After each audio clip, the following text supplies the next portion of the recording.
kisah bangau yang penuh harapan, sebuah dongeng untuk anak-anak. Siap untuk sebuah petualangan yang menghangatkan hati? Mari kita simak kisah Yosaku dan bangau ajaibnya. Di Jepang yang indah, hiduplah Yosaku, seorang pemuda baik hati. Suatu hari, ia menemukan seekor bangau yang malang terperangkap dalam salju.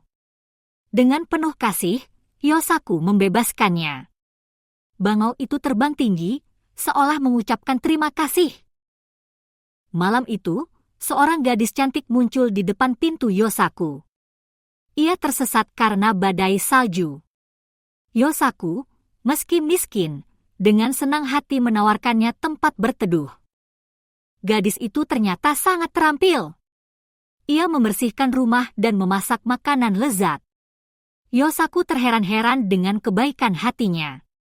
Apa yang akan terjadi selanjutnya? Nantikan kelanjutan kisah ini.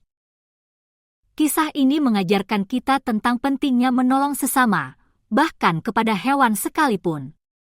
Kebaikan akan selalu dibalas dengan cara yang tak terduga. Jangan pernah ragu untuk berbuat baik, ya.